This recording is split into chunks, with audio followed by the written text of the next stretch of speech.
بسم اللہ الرحمن الرحیم۔ السلام علیکم ورحمۃ اللہ وبرکاتہ۔ میرے بھائیوں اور بہنوں،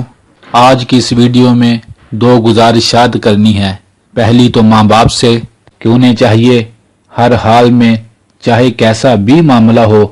کبھی بھی اپنی اولاد کو بددعا نہ دیں، کیوں کہ ان کے منہ سے نکلے ہوئے الفاظ اللہ کے ہاں بڑا مقام رکھتے ہیں۔ خود نبی صلی اللہ علیہ وآلہ وسلم نے فرمایا، لوگوں اپنی اولاد کو بددعا نہ دو، کیوں کہ ہو سکتا ہے کہ وہ قبولیت کا وقت ہو اور تم اپنی اولاد کو بددعا دو۔ میرے بھائیوں اور بہنوں، آج تو یہ عام ہے کہ ماں باپ غصے میں چھوٹی اولاد کو یا بڑی اولاد کو ایسے الفاظ بولتے ہیں، غصے میں بددعا والے الفاظ بولتے ہیں، جا تو خاک میں ملے، جا تجھ پر لعنت ہو، جا تو فوت ہو جائے، تو کہیں مر جائے، تو رسوا ہو۔ یہ ایسے الفاظ ہیں جو بددعا والے ہیں، اور ہو سکتا ہے جب ماں باپ یہ الفاظ بول رہے ہیں اپنی اولاد کے لیے اور اللہ نہ کرے وہ قبولیت کا وقت ہوا،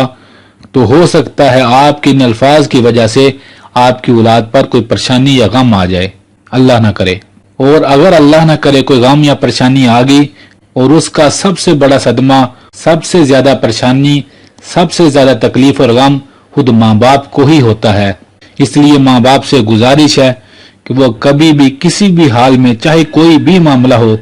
اپنی اولاد کو، اپنے جگر کے گوشوں کو کبھی بھی بددعا یا ایسے الفاظ نہ بولیں جن سے اللہ نہ کرے کہیں وہ غموں اور پریشانیوں کا شکار نہ ہو جائیں۔ تو یہ تو گزارش تھی ماں باپ سے کہ حتی المکان اپنی اولاد کو بددعا دینے سے بچیں۔ اگلی گزارش تو اولاد سے ہے کہ وہ ہر معاملے میں، زندگی کے ہر مرحلے میں، زندگی کے ہر مقام میں، چاہے کیسا بھی مقام ہو، چاہے کوئی بھی عمل ہو، وہ بہترین سے بہترین طریقے سے اچھے اور خوبصورت انداز سے اپنے ماں باپ کے ساتھ زندگی گزاریں۔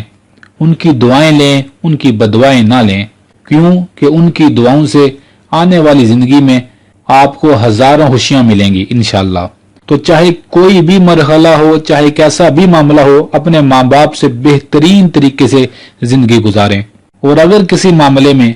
آپ کو ماں باپ سے کسی بات پر اختلاف ہو تو اسے بہترین انداز سے، غصے کے وقت تو بالکل نہیں، بعد میں کسی اور وقت بہترین انداز سے پیار و محبت کے ساتھ اپنے ماں باپ سے بات کریں اور انہیں بتانے کی کوشش کریں کہ یہ معاملہ ایسے نہیں ایسے ہے، یہ معاملہ ایسے نہیں ایسے غلط ہو جائے گا۔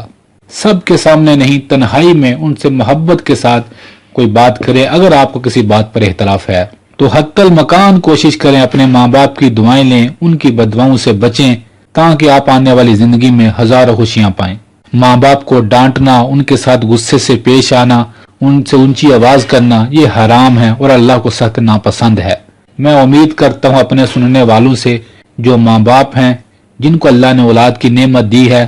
وہ اپنی اولاد کو بددعا نہ دیں، دعائیں دیں، اور جن کو اللہ نے ماں باپ جیسی نعمت دی ہے انہیں چاہیے اپنے ماں باپ سے بہترین اور خوبصورت طریقے سے زندگی گزاریں اور ان کی ڈھیروں دعائیں اکٹھی کریں، کیونکہ ان کی دعاؤں کے بدلے اللہ آپ کے لیے آسانیاں فرمائے گا۔ اور اگر کہیں آپ نے پچھلی زندگی میں کوئی غلطی یا ان سے لڑے جھگڑے ہیں